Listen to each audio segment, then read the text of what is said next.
একেবারে চোখের পলকে যেন আমার গিটটা বড় হয়ে গেল। আর এতটা বড় হলো যে দেখতে দেখতে ওর স্কুলের ফর্ম তুলতে এসেছিলাম। বিশ্বাস করো, সব কিছু স্বপ্নের মতো লাগছিল। এই তো সেদিন হলো। হেই ভিউয়ার্স, গুড মর্নিং। কেমন আছো তোমরা? আশা করছি ভালো আছো। আমিও কিন্তু বেশ ভালো আছি। সকালের ওয়েদারটা দারুণ ছিল, কারণ আগের দিন রাতে ভালোই বৃষ্টি হয়েছে। বুঝতেই পারছো ভিডিওটা বেশ কিছুদিনের, ডিসেম্বর মাসের 1 তারিখে। রীতিমতো প্রত্যেক দিনের মতো সকালের রান্নাটা কিন্তু আমি সকাল সকাল চাপিয়ে দিয়েছি 7টার মধ্যে। মানে 7টার মধ্যে আমাকে রান্না কমপ্লিট করতেই হবে, কারণ বাবা কাজে বেরোয়।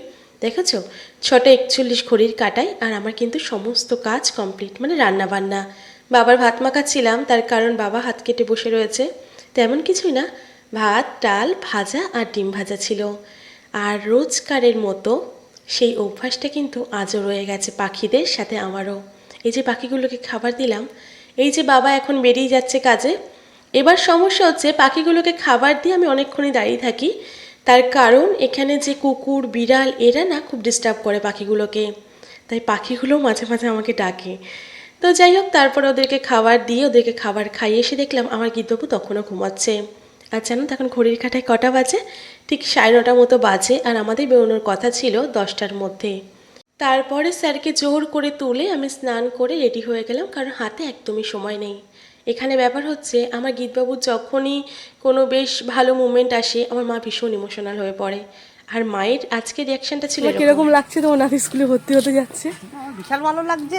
এই সেদিন এলো, এখন গেল, তারপরে বউ নিতে যাবে, বিয়ে করতে যাবে। আমি মোটামুটি একটুকু শিওর, যেদিন আমার গীতবাবু প্রথম স্কুলে যাবে, মানে বাসে করে যায় আর যাই হোক আমি দিয়ে আসি, আমার মা নিশ্চয়ই চোখের জল ফেলবে।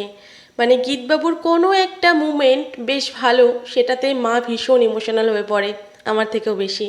ওই জন্যই বোধহয় বলে যে আসলের থেকে সুদের দাম বেশি। তারপরে রেডি হয়ে রাস্তায় দাঁড়ালাম। আমরা একা যাব না, আমরা পিসির সাথে যাব, মানে আমার গীতকে যে পড়াই মিস। তো ওর বাবা যেতে পারছে না, ডিউটি পড়ে গেছে। আর আমার গীতবাবুর মুখটা চুপসে গেছে, তার কারণ ও বুঝতে পেরেছে স্কুল মানে ওই ডেলি সকালবেলা ওঠো, পিঠের ওপর বোঝা নাও, তারপরে স্কুলে চলে যাও মাকে দিদাকে ছেড়ে।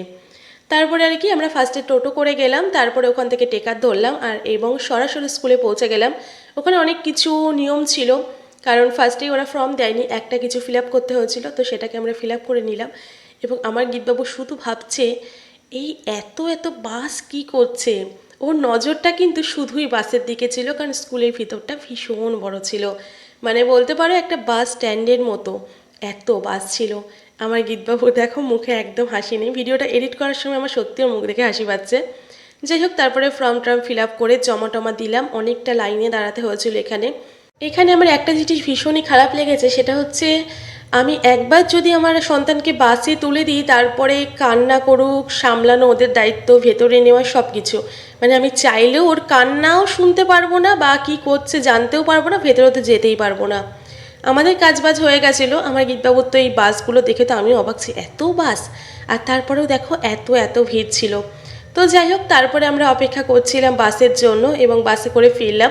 এর মধ্যে একটা লাভ হয়েছে, আমার গীতবাবু বাসে চড়তে খুবই ভালোবাসে, খুব খুব খুব, মানে ও যে কতটা এক্সাইটেড হয়ে গেছে সেটা তোমরা দেখলেই বুঝতে পারবে। তো যাই হোক, ভিডিওটা কেমন লাগলো অবশ্যই কিন্তু কমেন্টে জানিও। আজকের মতো টাটা।